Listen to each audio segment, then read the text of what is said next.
चलो आज हम बात करते हैं फ्यूचर परफेक्ट टेंस के बारे में। कौन से टेंस? फ्यूचर परफेक्ट, परफेक्ट का फ्यूचर वाला पार्ट, यानी कि फ्यूचर परफेक्ट टेंस। फ्यूचर का मतलब होता है आने वाला कल, यानी कि भविष्य में हमारा भविष्य के बारे में बात करेगा, यानी आने वाले कल के बारे में बात करेगा। परफेक्ट का मतलब होता है पूर्ण हो जाना, यानी पूरा हो जाना, यानी कंप्लीट हो जाना। टेंस का मतलब होता है समय, यानी कि काल, यानी कि भविष्य में हमारा जो काम पूरा हो गया होगा, यानी पूर्ण हो चुका होगा, उसके बारे में हम लोग बात करेंगे फ्यूचर परफेक्ट टेंस में। पूर्ण भविष्य काल, यानी भविष्य में जो काम पूरा हो गया होगा उसके बारे में हम लोग पढ़ेंगे फ्यूचर परफेक्ट टेंस। तो इस टेंस की पहचान कैसे हम लोग जानेंगे? इस टेंस के अंत में चुका होगा। इस टेंस के अंत में कैसे पहचानेंगे कि फ्यूचर परफेक्ट का है? इस टेंस के अंत में चुका होगा, चुकी होगी, चुके होंगे, या फिर क्या आएगा?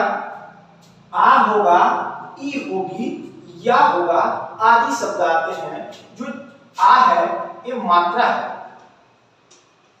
मात्रा है, बड़ी है जो, ये भी हमारा क्या है? मात्रा है।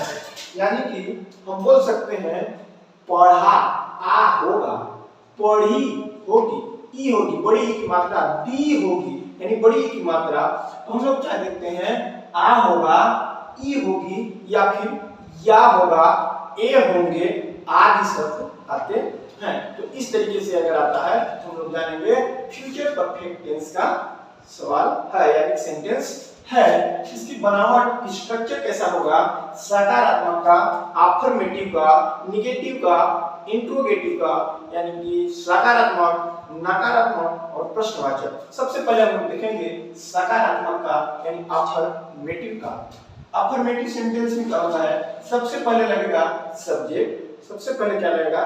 सब्जेक्ट, फिर से लगेगा सेल या फिर बिल, या तो सेल लगेगा या तो बिल लगेगा, फिर प्लस हैव लगेगा, have, HAVE, have, plus verb का तीसरा रूप, पूरे परफेक्ट में तीसरा रूप लगेगा, प्लस ऑब्जेक्ट। यानी कि हम बोल सकते हैं सेल किसके किसके साथ लगेगा?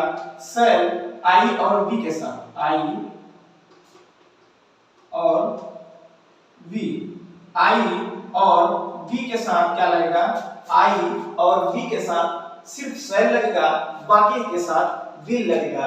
यानी कि सब्जेक्ट प्लस सेल या फिर will plus have plus verb का तीसरा रूप प्लस ऑब्जेक्ट। सेल किस कंडीशन में लगेगा? जब कर्ता आई और वी हो, सिर्फ दो कंडीशन में सेल लगेगा, बाकी की कंडीशन में विल लगेगा।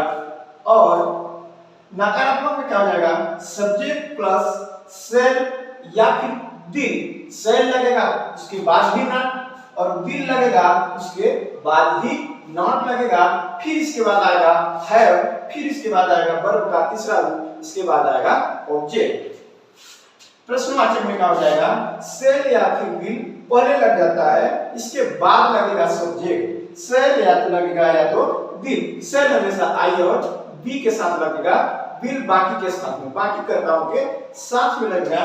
तो सब्जेक्ट सबसे पहले क्या लगेगा? सेल या फिर विल, फिर लगेगा सब्जेक्ट, फिर लगेगा हैव, फिर लगेगा वर्ब का तीसरा रूप, फिर लगेगा ऑब्जेक्ट। इस तरीके से हमारा सेंटेंस बनावट हो गया, इस तरीके से हमारा सेंटेंस यानी कि वाक्य बनेगा। चलो हम लोग देख लिए, अब इसके बाद हम लोग प्रैक्टिस करते हैं, सेंटेंस बनाना सीखते हैं।